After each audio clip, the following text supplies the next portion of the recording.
श्री सद्गुरु महाराज की जय। संत सद्गुरु महर्षि में परमहंस जी महाराज का प्रवचन। संतों की वाणी में बड़ी गंभीरता है।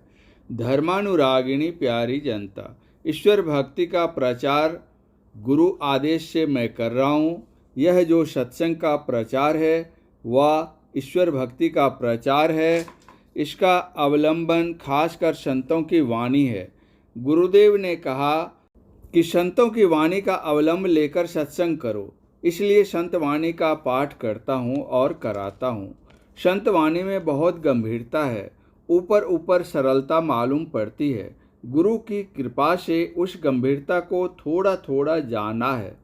उस गंभीरता का थोड़ा थोड़ा प्रकाश करूँ, इससे आपको लाभ हो, इसलिए संतों की वाणी का पाठ करता हूँ और समझाता हूँ।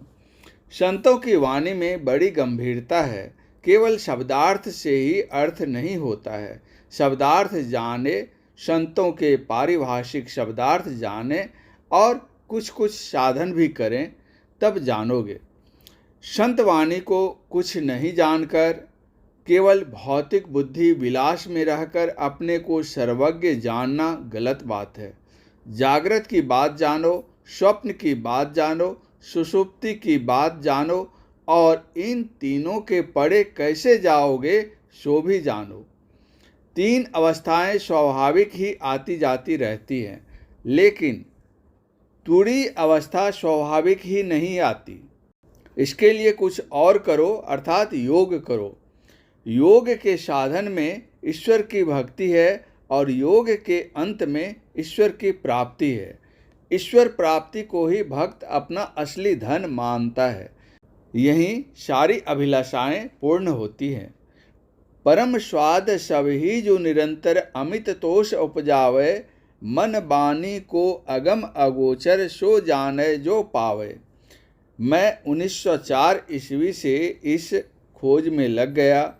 आज तक इस खोज में हूँ। इसकी गंभीरता में जाता हूँ तो जैसे जैसे जाता हूँ बड़ा आनंद पाता हूँ। अभी और भी पाने को है। मुझे जो आनंद मिला है वह आनंद सबको मिले। इस संसार में सबसे ऊंची बात है आत्मवत सर्वभूतेषु। संसार में बेवकूफ़ बनकर नहीं रहो, विद्या अर्जन भी करो और संसार की संभाल भी करो। परम पूज्य गुरुदेव का यह आशीर्वचन भारत की राजधानी दिल्ली में अखिल भारतीय संत मत सत्संग के 62वें महाधिवेशन के अवसर पर दिनांक 3/3/1970 ईस्वी को प्रातःकाल में हुआ था। श्री सद्गुरु महाराज की जय।